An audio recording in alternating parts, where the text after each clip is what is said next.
નમસ્કાર દર્શક મિત્રો, શું તમે જાણો છો કે હનુમાનજીનો જન્મ કેવી રીતે થયો?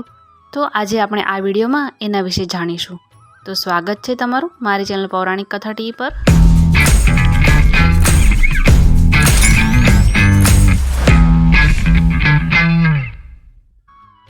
તો દર્શક મિત્રો, એક દિવસ સૂર્યના વચનથી સ્વર્ણ બનેલા સુમેરુમાં કેસરીનું રાજ્ય હતું. તેની અતિ સુંદર અંજના નામની એક પત્ની હતી. એકવાર અંજનાએ પોતાની ઈચ્છાનુસાર સુંદર સ્ત્રીનો દેહ ધારણ કર્યો. એક દિવસ તે સુંદર પુષ્પોની માળા, અલંકારો અને સૌમ્ય વસ્ત્ર ધારણ કરીને વર્ષા ઋતુમાં પર્વતના શિખર પર વિચરવા લાગ્યા. આ સમયે પર્વતની ટોચ ઉપર વાયુ સડસડાટવાતો હતો. ત્યારે વાયુદેવે અંજનાના શરીર ઉપરનું વસ્ત્ર ખસેડી નાખ્યું. વાયુદેવે અદૃશ્ય સ્વરૂપે પોતાની લાંબી ભુજાઓ પ્રસારી અંજનાને ગાઢ આલિંગન કર્યું. આથી વાયુદેવનું આત્મતેજ તરત જ અંજનાના ગર્ભની અંદર પ્રવિષ્ટ થઈ ગયું. જ્યારે અંજનાને ભાન થયું કે પોતાને કોઈએ ગાઢ આલિંગન કર્યું છે, પરંતુ દ્રષ્ટિએ કોઈ પુરુષ જોવામાં આવતો નથી, ત્યારે અંજના ગભરાઈ ગઈ અને એકદમ ક્રોધિત થઈ બોલી, મારા પતિવ્રતને કલંક લગાડનાર તું કોણ છે? આ સાંભળી વાયુદેવ તરત જ પ્રત્યક્ષ થયા અને અંજનાને સાંત્વન આપતા બોલ્યા, હે અંજને, તું ભય ન પામ, હું તારા પતિવ્રતનો નાશ નહીં કરું.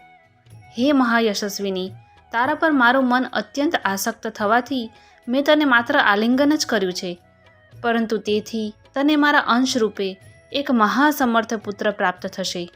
તેના સામર્થ્ય, બુદ્ધિ, તેજસ્વી, બળ અને પરાક્રમને ત્રિલોકમાં કોઈ પણ આંબી નહીં શકે. તદ્દન મારા સમુત થશે. ત્યારબાદ સમય જતાં અંજનાને ત્યાં અદ્ભુત શક્તિશાળી પુત્રનો જન્મ થયો. તે પુત્ર એટલે મહાબલી હનુમાનજી. મહાવીર હનુમાન કપિવર કેસરીના ક્ષેત્રજ પુત્ર અને વાયુદેવના ઔરસ પુત્ર છે. હનુમાનજી બચપણમાં ઉદય પામતા સૂર્યને કોઈ તેજસ્વી ફળ માનીને તેને પકડવાની ઈચ્છાથી આકાશમાં ઉડવા લાગ્યા અને તેજ ગતિથી 3000 યોજન ઊંચે ગયા. ત્યારે સૂર્યએ પોતાના તેજ વડે તેમને પાછા પૃથ્વી પર નાખ્યા. ત્યારબાદ બાલ હનુમાન વાયુપુત્ર હોવાથી ફરીથી શીઘ્ર ગતિથી સૂર્ય તરફ ધસ્યા. ત્યારે દેવતાઓમાં હાહાકાર મચી ગયો અને બાલ હનુમાનને રોકવા માટે ઇન્દ્રએ તેમના પર વજ્રનો પ્રહાર કર્યો. આથી તેમનો ડાબો હનુ એટલે કે હડપચી છેદાઈ અને તે એક પર્વતના શિખર પર પડ્યા. આથી જ અંજની પુત્ર હનુમાન કહેવાયા. જ્યારે વાયુદેવને ખબર પડી કે પોતાના પુત્ર ઉપર ઇન્દ્રએ વજ્રથી પ્રહાર કર્યો છે, ત્યારે વાયુદેવ ક્રોધિત થયા અને આખા બ્રહ્માંડમાંથી પોતાનું અસ્તિત્વ શૂન્ય કરી નાખ્યું. સૃષ્ટિમાં વાયુ વગર હાહાકાર થઈ ગયો.